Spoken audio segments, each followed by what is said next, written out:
une flopée des sites UDPS qui en sortent. Et tous ces différents sites des UDPS donnent des messages différents. Alors là, franchement, je ne sais pas. Est-ce qu'on se pose des questions de savoir, est-ce que cet UDPS qui nous a déçus les années 90 s'est restructuré ou a toujours gardé un point très négatif? La communication passe très mal. Déjà, l'UDPS vous avez déçu dans les années 90.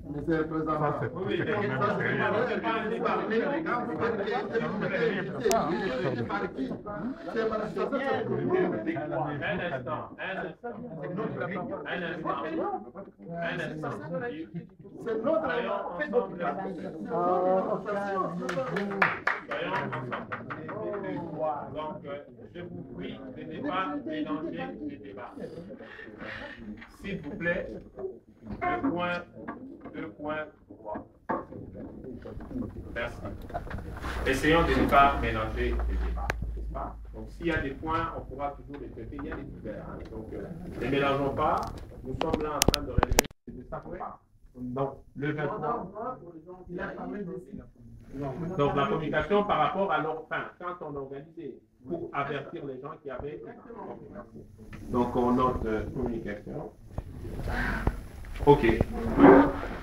Le point négatif, je voudrais commencer par un crochet. Et pour dire ceci, pour arriver vraiment à ce qui est ce que j'ai personnellement vu de négatif. Mes chers amis, l'UDPS se sont d'une très grave crise. Il y a plusieurs comités dans la salle. S'il vous plaît, essayons de suivre. De 2007 jusqu'à 2010, l'UDPS se sont avec les moyens de bord a su résister contre tous les assauts meurtriers internes et externes.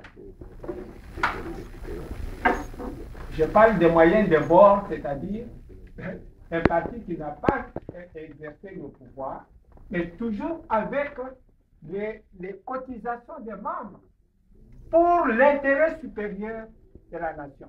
Je cite un petit exemple, le voyage du président de décembre 1999 jusqu'au mois de février 2001.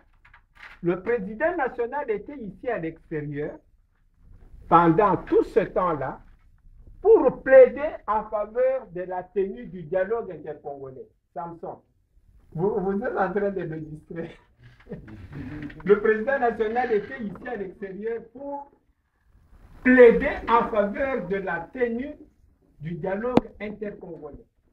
Tout ce voyage a été en très grande partie, que ce soit ici, que ce soit pour l'Afrique du Sud, pour l'Europe, pour les États-Unis, donc un terrible. Papa André, tukutane susu lelo na réunion ya UDPS et moi premier commentaire na pour na meeting ya président national ya dimanche 24 avril 2011. Pour la meeting il y a bien mobilisation ezalaki reçue mais bato bayebaki oyo akendaki koloba eza président national ya UDPS candidat président de la République akendaki koexpliquer bato moi, une partie à programme, puisque ça programme nous sauté, nous a prise de contact la population, puisque ça dit 3 ans, on a porté la convalescence, comme vous le savez, na Katiwana, il a attendu pour Moutou, après si Moutou na Moutourol na y. C'est ce que le 6 décembre, de Moukola Souka, ce qui Kabila Zaka na pouvoir, c'est pour reconnaître, ça c'est le 1, le 2, Biso Bato Poto, puisque Nazawa na Poto, nous avons un grand rôle à jouer pendant Moka. Il faut tout investir, la diplôme l'expérience à l'Isala, tout besoin en Moka, la chef d'entreprise, pour créer l'emploi, ton économie en Moka. Et ça va bien, il est ça avec sa exemple.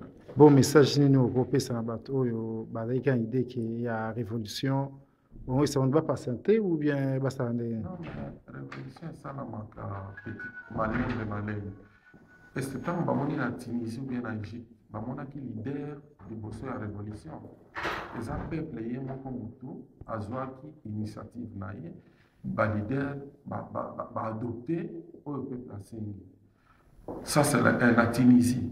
Bolandaki président Obama tango batunisien babengani benani est-ce que aremerciaki nani? Aremerciaki peuple tunisien, aremerciaki leader moko ya Tunisie te. Le biso pe peuple congolais Tshisekedi asali mosala na ye biso tosala mpe oyo ya biso soki tolingi ke changement ya ye aza na basoda te basoda na ye eza biso bapeuple mbe bazalaki na basoda na 2006 boyebi suite biso moko to mise en charge puisque ye moko akosomba minduku te ye moko akende kobunda te biso moko to mise en charge. Ok. Voilà, message à voilà. Merci papa, merci. Papa, à venir, na kurozo à moi réaction na haut pour na discours à président national il y a dimanche 24 avril. Oui, je pense que c'est très important ce discours du président Tshisekedi parce que c'est un vrai message qu'il adresse à la population. Il a expliqué pourquoi la journée du 24 avril. Ça, c'était le message le plus important. C'est pour faire montrer aux gens d'où nous venons et d'où nous allons. Si les gens ont compris ce message, ils comprendront la suite. C'est-à-dire, nous étions avec un seul parti, un parti unique, et ce jour-là, nous avions arraché le multipartisme au Congo. Et aujourd'hui, donc personne ne va nous freiner pour aller de l'avant. La suite, c'est ce que tout le monde dit, la liberté d'expression et la liberté des partis politiques à pouvoir fonctionner comme il faut. Et la gestion du pays qui est mise à mal, y compris les droits de l'homme, qui est aussi bafouée dans notre pays. Et quel a été tes souvenirs de cette date-là, du 24 avril 90? Tu étais où? J'étais au Congo en ce moment-là. C'est grâce à ce jour-là du 24 avril que j'étais devenu le président sectionnaire de la jeunesse de l'IDPS Angeli. En 1992. J'étais devenu le président de la jeunesse de Donc, ça te rappelle des bons souvenirs? Oui. Alors, ce jour-là, je vis des gens qui se sont mis en cravate, même si sa chemise était déchirée. Et je me rappelle de ce jour-là, sur le boulevard Lumumba, au quartier Angeli, sur les Écalbitis, on était là tous, criant de joie. On n'avait jamais vu un Congolais ou un Zaïrois à cette époque-là en cravate. Sauf une fois que j'avais vu M. Étienne Tshisekedi déjà en 86, 87, en ce moment, je me rappelle, au palais de justice à Gombe, en cravate. Et je me disais que ce n'était pas un Zaïrois. Parce qu'à ce moment-là, aucun Zaïrois n'avait le droit de porter le cravate. Sauf non. Comment les enfants, on ne peut pas abandonner les enfants comme ça? Et c'est ça, mon message. Et je peux avoir votre impression concernant les gens qui attendaient une nouvelle, je ne sais pas, qui attendaient... Oui. Non, ça ne s'est pas pris donc. Je pense que nous aspirons tous à la volonté de libérer notre pays, tuer le peuple congolais pour qu'ils prennent le pouvoir. Non. Donc vous avez dit que c'est imprudent. C'était imprudent que le président, ces jours-là, dise à la population, allez prendre. C'est typiquement, c'est comparé à ce qu'on a appelé à l'époque les mitins de Pont-Matete. Ceux qui ont fait le mitin de Pont-Matete, qui sont partis de Pont-Matete pour aller faire du théâtre à la voie d'Isaïe, soit disant qu'ils ont fait un coup d'État pour tenter Tshisekedi d'aller prendre le pouvoir, alors que Tshisekedi étant un grand, il a compris que c'était du bluff, il n'a rien fait. Il a bien dit, le 6 décembre, ça c'est parce que c'est un légaliste, les choses sont en train d'évoluer. Il faut attendre jusqu'au 6 pour qu'on puisse voir tous ce qui va se passer ce jour-là. C'est imprudent. S'il y a nos compatriotes qui veulent aussi prendre les armes, eh bien, qu'ils aillent, qu'ils prennent le pouvoir par les armes, eh bien, qu'ils nous appellent, on va les soutenir, on ne sait pas comment. Mais dis-moi, cette fois-ci, comme nous ont provoqué par les élections, nous allons aux élections et ils commencent déjà à avoir peur parce qu'ils ont déjà, leur constitution commence déjà à être revue de temps en temps. C'est qu'ils ont déjà peur, ils ont compris que nous arrivons. On nous a défiés pour les élections, on y va avec les élections, nous sommes des pacifistes, on y va. Et s'ils ne veulent pas, eh bien, les 6, c'est là où nous allons vivre le gâteau. Merci, monsieur Avenir. Merci. Bonjour, Eugène Bakama. Je voulais avoir votre impression, donc votre réaction concernant le discours du président Tshisekedi. Merci beaucoup pour la parole et pour votre question. Je dois dire simplement que le meeting du 24, stade Tata Raphaël et constituer l'anniversaire du processus de démocratisation de notre pays depuis 90. Et nous sommes toujours dans ces processus parce qu'il faut dire que le Congo n'est pas encore un pays démocratique. Et c'est même la raison pour laquelle l'IDPS est en train de lutter pour la démocratie et l'état de droit au Congo.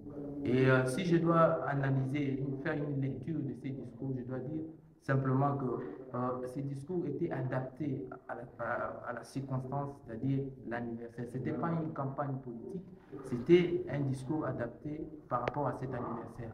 Et la question qu'on peut se poser, c'est par rapport à l'impact de ces discours. Le contenu, déjà, il a dénoncé ce qu'il a toujours dénoncé, la corruption, la mégestion du pays et plusieurs mots que vous connaissez. Et donc, les critiques des gens par rapport à son discours en disant qu'il a fait que des rédits, c'est faux parce que si les choses ne marchent pas hier et jusqu'aujourd'hui ça ne marche pas, il doit continuer à dire la même chose. Donc, hier, il y avait la corruption continue jusqu'aujourd'hui. Cela ne peut pas l'empêcher de continuer à dénoncer ce genre de mots au niveau du Congo. Maintenant, l'impact de ces discours. Ces discours ont un impact sur la classe politique parce qu'aujourd'hui, tout le monde sait que Tshisekedi se place en pole position, disons au niveau de l'opposition. Maintenant, par rapport à l'impact sur la population, il faudrait attendre les élections pour voir si réellement ces discours-là a eu un impact sur le résultat au niveau des urnes. Un petit rappel de la journée du 24 avril 90, vous étiez où à cette époque-là? Oui, j'étais encore aux Humanités. C'est encore des souvenirs de cette date? Effectivement, j'étais au Congo, à Kinshasa, à cette époque-là, j'étais encore aux Humanités. Et pour nous, c'était une grande occasion de voir que le Congo accédait au multipartisme. Parce que vous savez, on est né pendant le parti unique, on a grandi avec le parti unique. Et heureusement pour nous, à cette époque-là, avec ces discours-là, on a accédé au multipartisme et tout le monde était content de voir qu'aujourd'hui au Congo, on pouvait être d'une autre obédience politique et avoir une certaine liberté, même si après ces libertés ont été restreintes. Donc, il faut dire que c'était un grand jour et pour